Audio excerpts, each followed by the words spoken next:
Hi, I'm Chris Wardlaw for CarGurus, and this is the 2019 Jeep Grand Cherokee. No doubt you are familiar with this SUV.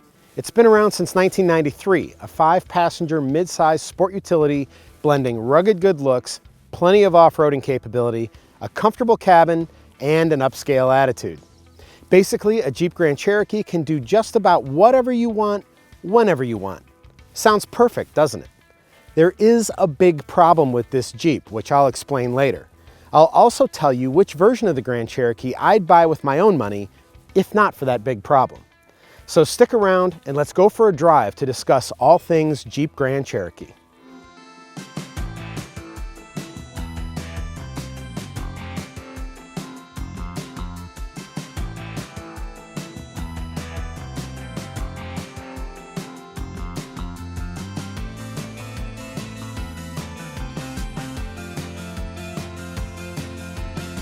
Jeep offers the Grand Cherokee in numerous configurations with several different powertrains.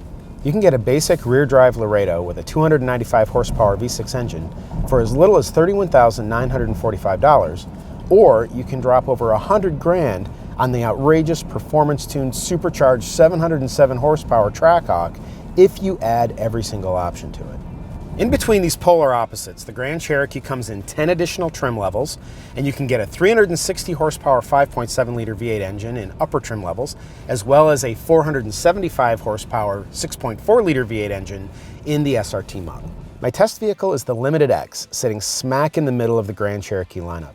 This is a new trim level for 2019, boasting a performance vented hood, great looking 20-inch aluminum wheels, different front and rear bumpers, and lots of dark exterior finishes. Personally, I think these changes look terrific, giving the Grand Cherokee a modern and sporty appearance. Inside, the Limited X features black perforated leather upholstery in a special heritage pattern and special trim on the dashboard. Otherwise, the cabin is standard issue limited right down to the chrome strip on the center console cubby lid that reflects sunlight straight into the driver's eyeballs on sunny days.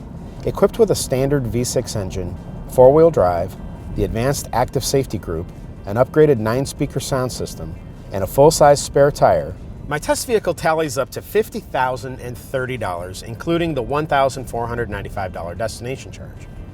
Now, $50,000 is a threshold for some people. Anything over that and a vehicle will get crossed off the shopping list. But don't count the Grand Cherokee Limited X out just yet, because Jeep is usually offering big discounts on this popular but undeniably old model. It's been almost 10 years since the Grand Cherokee got its last full redesign, and that makes it an automotive senior citizen. Good thing the Jeep's design and engineering have aged well, except with regard to one critically important factor. And if I were buying a Grand Cherokee for myself, which I wouldn't because of its significant problem, I'd be tempted to get this new Limited X trim level because I think it best represents where value, style, equipment, and capability intersect within the lineup. As it always has, the Grand Cherokee seats 5 people in 2 rows of seats. Both front seats are quite comfortable, but the back seat is snug if taller people are sitting up front. Making matters worse, the front seat backs are hard plastic. My shins contact the plastic, and it's painful. At least the Grand Cherokee offers air conditioning vents, dual USB charging ports, and a 115-volt power outlet. Oh, and if you've got plastic shopping bags, you can hang them on these handy hooks. Behind the rear seat, you've got 36.3 cubic feet of cargo space, which expands to 68.3 cubic feet when you fold the back seat down. Those are insubstantial figures for a midsize SUV, but the space is usefully shaped. My family fit a week's worth of vacation gear in here without any trouble. Back up front, the Jeep's control layout is simple and easy to reference and use. Analog gauges flank a wide driver information display, but the instrumentation is crammed into a binnacle that seems small by today's standards. It also suffers glare on sunny days. For 2019, most Grand Cherokees get an infotainment system upgrade. Starting with limited trim, a flush glass 8.4-inch touchscreen display is standard, and it offers improved resolution in addition to smartphone-style functionality.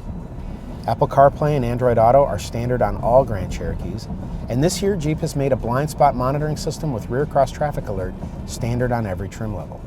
These complement the standard reversing camera and rear parking assist sensors, making a Grand Cherokee easier to maneuver. My test vehicle is equipped with the optional active safety group. It installs full-speed forward collision warning, an advanced brake assist system with automatic emergency braking, adaptive cruise control with full stop capability, in both lane departure warning and lane keeping assist systems. You're going to want all of those upgrades too, because in crash tests conducted by the Insurance Institute for Highway Safety, the Grand Cherokee gets a marginal rating for driver safety in the small offset frontal impact collision test and a poor rating for front passenger safety in the same type of crash. Now, the federal government doesn't rate the Grand Cherokee for crash protection at all, but does give the rear-wheel drive versions a pretty mediocre 3-star rating for rollover resistance. And these crash test ratings are the big problem that I referred to earlier. If you're looking for a reason not to buy a Jeep Grand Cherokee, those are the best ones. It's too bad this decade-old design doesn't do a better job of protecting the people riding inside, because this SUV is an agreeable vehicle both on and off the pavement and in all kinds of weather. My test vehicle has both rain-sensing wipers and a heated steering wheel, as well as heated front seats.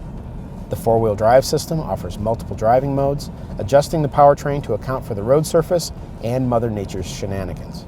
And the Grand Cherokee's standard 295 horsepower 3.6-liter V6 engine supplies just enough power to keep things interesting while returning 18.3 miles per gallon on my mountainous testing loop.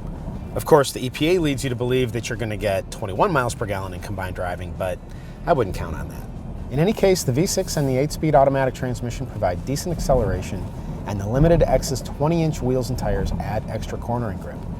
The suspension allows plenty of wallow and wooziness though, so when you're traveling on undulating or imperfect pavement, expect to get bounced and tossed around.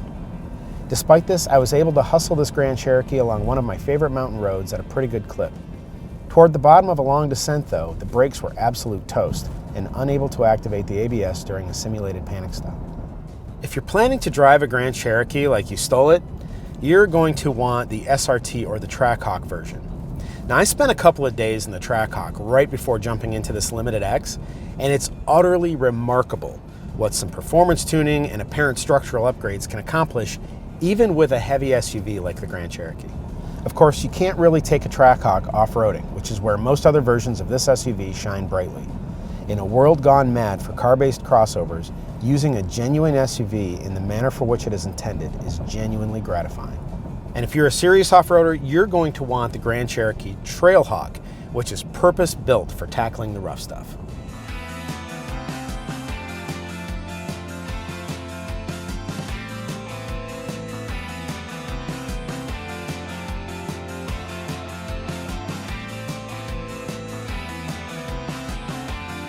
It's really too bad about the Grand Cherokee's crash test ratings. If not for that, I could wholeheartedly recommend this SUV in spite of its age. Heck, I might even buy one for myself because it looks great, drives decently on pavement, and goes places that crossovers simply can't. As it stands though, I'd recommend waiting until after the next redesign to get yourself a Grand Cherokee, especially if you're planning to put people you love into it. Be sure to read my full review of the Jeep Grand Cherokee at CarGurus, and if you found this video helpful, please don't forget to subscribe to our YouTube channel. For all of us here at CarGurus, thank you very much for watching.